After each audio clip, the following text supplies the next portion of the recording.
Yo, what's up, peoples? Guys, this is one of the first pre-recorded videos that I'm bringing you this week. Guys, this one is actually going to be part of maybe like a 1, 2, 3 video replay commentary series. So if you saw the one yesterday, actually you didn't because this is the first one. My brain is working on overdrive right now. But, guys, you know that I've been playing Protoss recently, and you know people are starting to copy me. If you haven't seen me play Protoss, guess what? I started playing it because I was curious about the Collosus bug, to be honest. I was actually curious. And so that got me playing Protoss for the last week or two before I kind of have gone back to Terran again. But you guys know my PvZ and my PvT in general, my Protoss play, quite innovative, quite crazy. So I wanted to do a replay commentary. This first game is from about 2 weeks ago. This was one of the first games where I was playing Protoss, and so I want to describe to you guys Void Ray Collosus. Obviously, I used heavily Collosus when I hit Grandmasters the first time years ago when I hit Protoss like a year or two ago. But obviously, I want to show you guys this because I think it's really, really good. I think other people can learn from it. If you're a Protoss player yourself, you can learn from this. And yeah, I'll describe to you the style as we get into the game here. Now, guys, quick story alert. I played Protoss, I played Zerg, I played Terran, all in StarCraft 1. So, I'm a Forge first player. I'm not necessarily a cannon rusher. I will cannon rush on stream, as you guys know, but I'm not necessarily a cannon rush player per se. But I do go Forge first, into Nexus, into Gateway, into Gas, that type of thing. Depending on what I see. So since I saw he went Pool, I went Cannon before Gateway, into Gas. And that's the thing with this opener. You vary it depending on what your opponent does. If he goes Pool first, you get the Cannon, and you sometimes have to wall off. Sometimes you pull probes, depends. And if he goes Hatch first, then you're free to... You can wait to build your cannon. So you're basically reacting to what he does.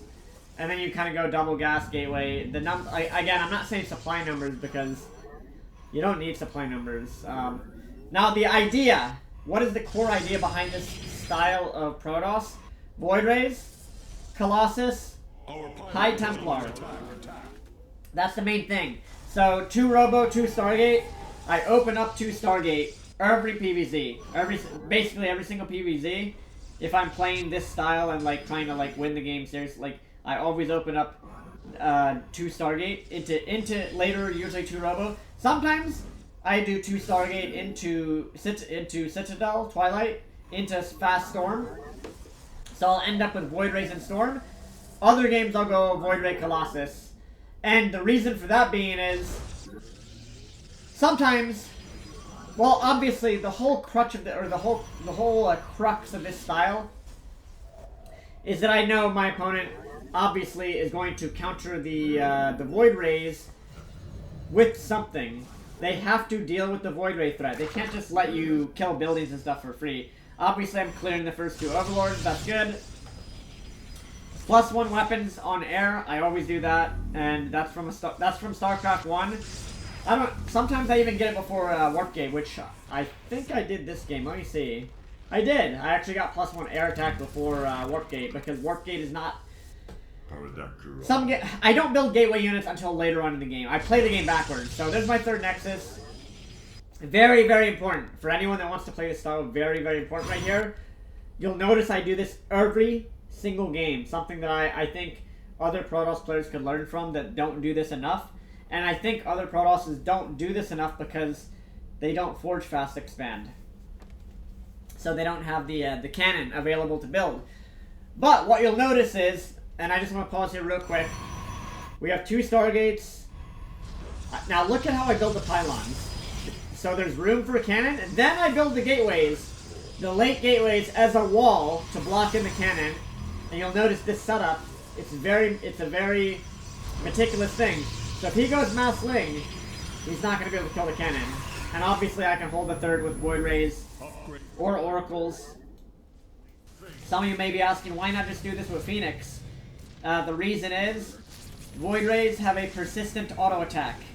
I kid you not, that's actually why. Well, because Void Rays are technically good against most things. They're good against Corruptors. Phoenixes are not. The Void Rays allow you to... Also, the thing is, the Void Rays allow you to do this. You harass and then you recall. Sometimes you can snipe a hatchery and then recall. But that's the main... That's the theory behind what I'm doing. That's the game theory behind it. The Void Rays allow you to harass. Now, obviously, you'll notice here, the weakness of this is that, yes, they can go Hydras. Yes, they can go Corruptors. So, you will have to, like, I kid you not, you will have to actually spam cannons and batteries at your rally point.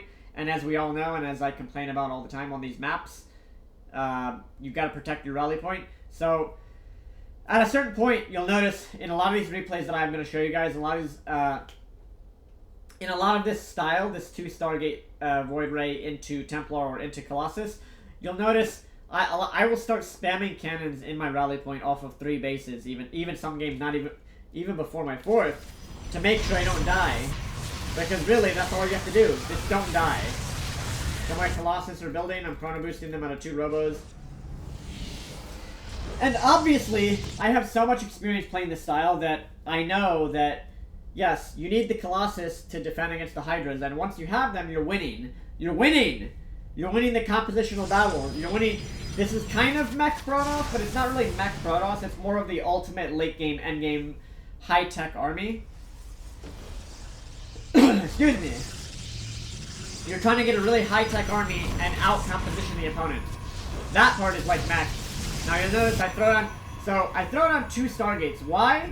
Because once I have dealt with the threat of Hydras, I'm assuming my opponent will begin spamming Corruptors. I'm assuming he's going to think, oh, I can't build more Hydras because he has Colossus now, and I'm actually going up to 4 Colossus.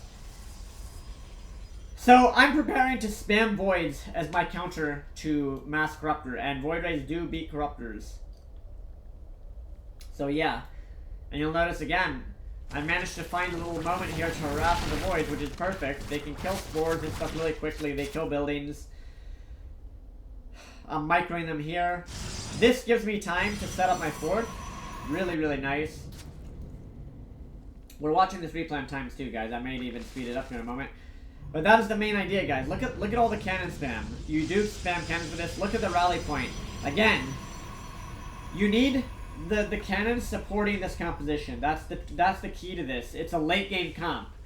And I know not a lot of Protoss players are playing late game comps right now, but if you want to learn how to play late game comps, it's stuff like something as simple as this, and then adding gateways in front even, making a, like, I could literally make a wall here.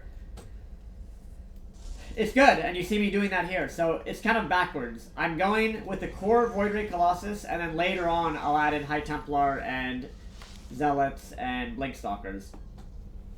The 3 key things are Void Rays, Colossus, and High Templar. Not even for Storm, but you get the High Templar to feedback Vipers, because the opponent sometimes will go... They can go Corruptor, they can go Viper to try and counter this composition. Those are the main things. So you want to counter those 2 things. And High Templar counter both. I mean, High Templar actually counter everything. And you'll notice, again, the building spam. When I play this style, I'm quite literally spamming cannons everywhere. I'm spamming them so liberally, the photon cannons and batteries. And that's because you need anti-air to back up the Void Colossus until you have the critical mass. I'm at max supply now, so the only thing left to do is expand, take more gas geysers, make sure I don't lose my composition, do not attack too early. If I can chip away at his army or his gas units, that's fine. But I don't want to commit just for a hatchery. This doesn't matter. It doesn't matter. Keep my army alive. This composition, guys, this style, this strategy is all about keeping your army alive. If we go, I'll leave it on my vision. You can see I'm focused now that I have the core composition of Void Ray, Colossus, High Templar. And you notice I recalled there, which is fine. You do have that available. But I basically want to eat up the map for late game. I want to eat up all the resources on the map. I built a mothership. Some people might disagree with that move because they'll say, oh, that's not worth it. But remember, even if the mothership dies, it cloaks your units, which then gives your units time to kill some of the opponent's gas units, which then makes it pay for itself. At least that's my view on the mothership. It's not minus 400, that's not true. Okay, in that case it might have been actually.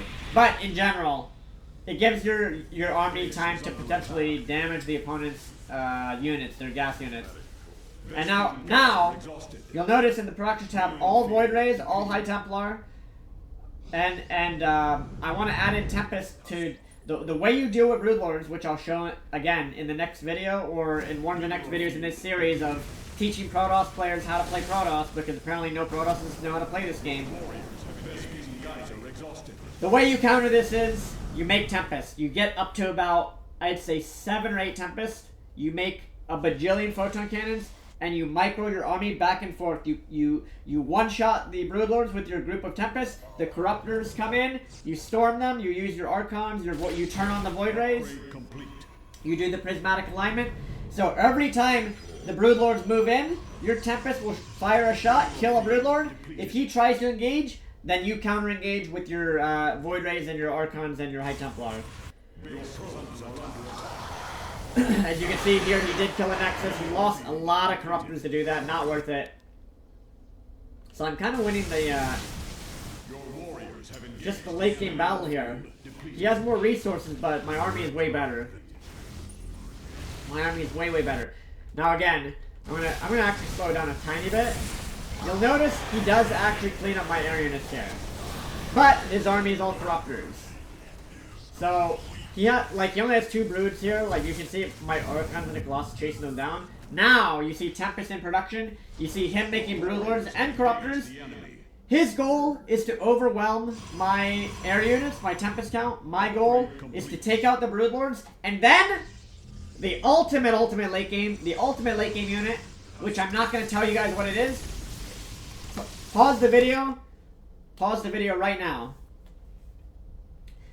There's actually a theoretically ultimate late game unit that and some of you guys might know what it is, but I'll give you a moment here to think. What do you do?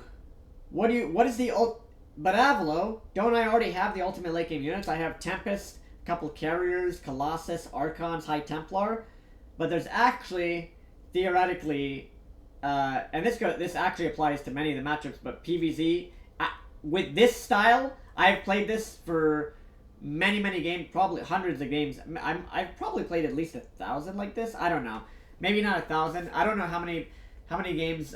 All I know is that whenever I played Protoss against Zerg, I played like this, so I know the follow-ups and I know each thing theoretically, because I'm strategically sound at the game, guys.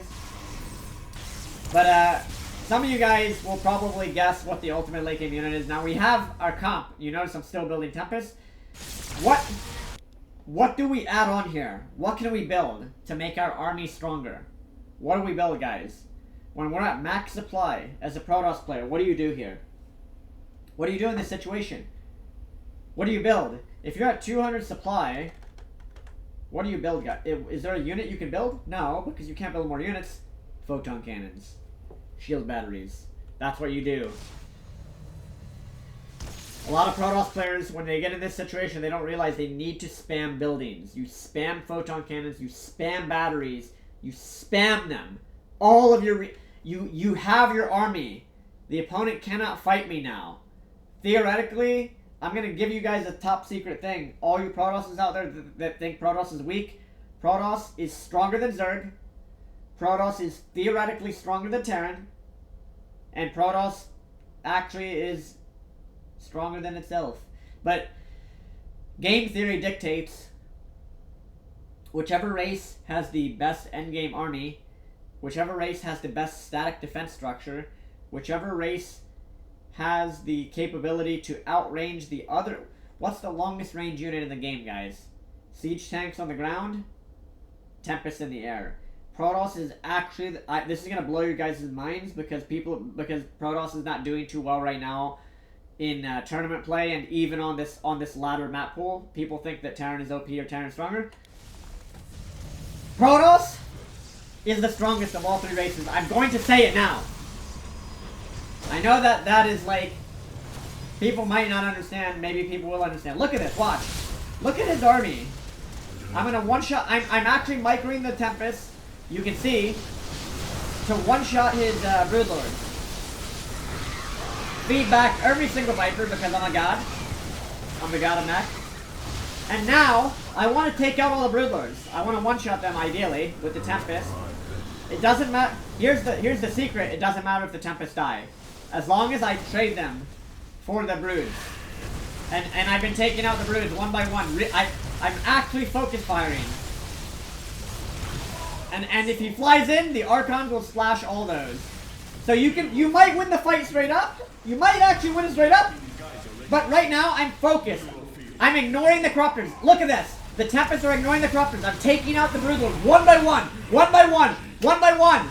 Morphing in the Archons. Now, he's gonna kill the Tempest. But now, pause the video. For those of you that are wondering, Avilo, what's the ultimate late game Protoss unit? You're about to find out. Watch the production tab. Watch. Now what do?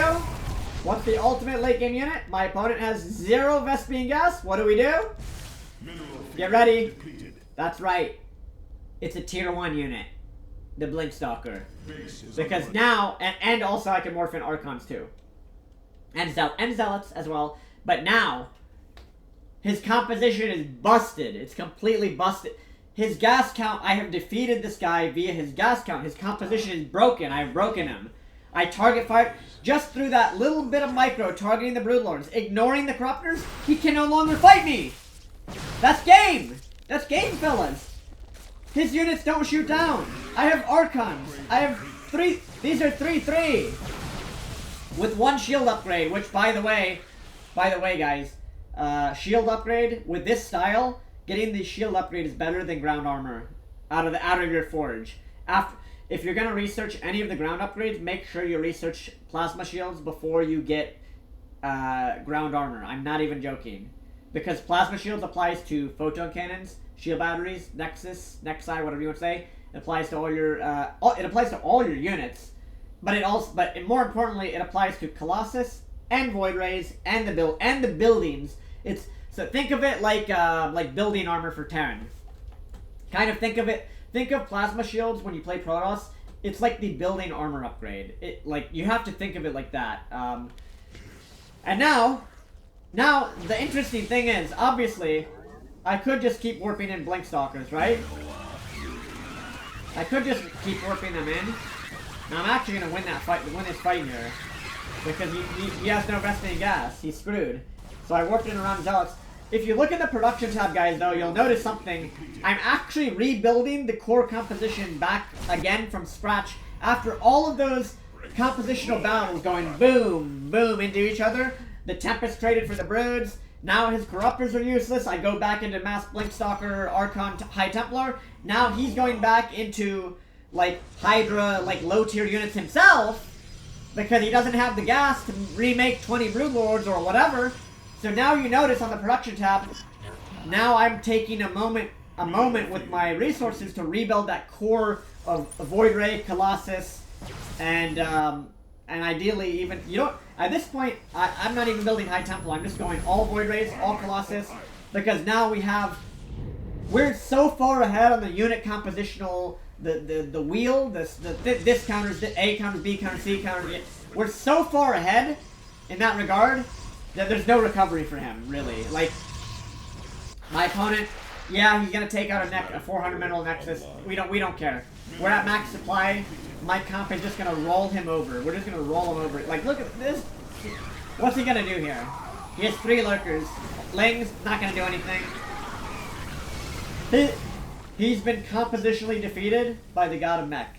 And this, guys, this is the Protoss style that Protoss should be playing. It doesn't even, he can kill all the Void Rays here, doesn't matter. I mean, he's not going to trade good against them because he has to fly around the Archon in a circle. Now I do lose the Colossus, which is annoying. But once I warp in, again, the ultimate late game unit, Blink Stalkers, he can't counter this now. There's nothing he can do. He'll now lose the Corruptors, and if he loses the Corruptors, I can rebuild air units again, and Colossus. I can go back into Void. So you guys see how this works? And then the game is over.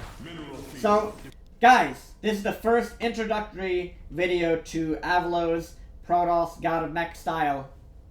The ultimate Protoss style, the ultimate theoretical Protoss style. I don't know what I'm going to name this video series, because I'm going to make at least like 3 of these perhaps. But there you go. This is how you, like, so you notice, once the guy loses the corrupt, like, let's say this game was more even and the game had kept going. Once he loses those Corruptors, then we can go back into Void Ray Colossus again. We start, so it's a back and forth. Void Ray Colossus, if you can keep everything alive, great. Then when you trade, hopefully you're going to be winning the trades every time, because honestly, Void Ray Colossus High Templar beats everything in the game. You can actually beat everything until they have, like, maybe, like, a huge number of Broodlords. Then you have to go into the Tempest like I did this game. And then, from there, just like a Terran Mech game, you figure out what part of his army can I destroy, and then replenish my army with. So, like the video, comment, subscribe, guys. Let me know what you think. Whew! Let me know what you think. I'm going to make, like, 3 more commentaries like this. And, guys, for those, again, this is probably going to be one of the first videos that comes out, that's released because I won't be streaming from around, like, this coming Saturday, from when you guys see this video, I won't be streaming from around, I'd say, around maybe, like, the 18th or 19th of August to, like, around the 30th, something like that. So, as you're watching this video right now, guys, there will be another one tomorrow, and then the day after that, so I'm gonna release some videos. Some are gonna be, there's gonna be at least 3 in this Protoss. I don't know if we want to call it a guide, like a avilo's guide to late game Protoss. But I'll do the replay commentary here, and yeah, this is just, I hope you guys, I know that people enjoyed when I played this on stream because it's such a different style. I think also, I enjoyed playing it myself too because it's my preferred style, but I think a lot of people enjoyed watching me play the style, I hope, and playing Protoss, because it is so completely opposite to the current meta of just mass tier 1 gateway spam with, like, because of the map pool. I don't want to complain about the map pool in this video, but you get what I'm saying. Playing this way, it's very abnormal for the current meta. I think other people are starting to do it. I think other people are actually starting to do it more now, but it's not in the meta. Most people don't play like this for, like, a long time. I'm not even saying that I'm the inventor of it per se, because Colossus Void Ray has been a thing since, like, maybe not the way that I'm executing it. I feel like the way that I'm doing it is quite unique. It's my own take on a former, it's my own take on a former strategy that a lot of players experimented with, like, since Wings of Liberty, Void Ray Colossus, but I feel like mine's the new age take. And again, like, I hit Grandmasters doing this, like, a year or 2 ago, although, to be fair, the Void Rays were, like, cheaper back then. They, like, that was the Void, the big Void Ray patch where, like, Protoss was, like, absurd. But I feel like anybody in any rank could actually get a lot of value out of learning how to play Protoss the true way. This is the true Protoss way. I'm not saying that I'm not going full ego here. This is the this is the way that Protoss was intended and meant to be played. Death Ball, Super Army, late game, 200 supply, defend, and then crush their army, go out micro them, and go win that, the Super Protoss Death Ball engagement. I feel like this is the true Protoss way that has been forgotten about. So, boom, forbidden technology and new technology. I'll see you in the next video, guys. Make sure you leave a like, subscribe, all that stuff. I will see you guys later. Peace out, dudes. See you later.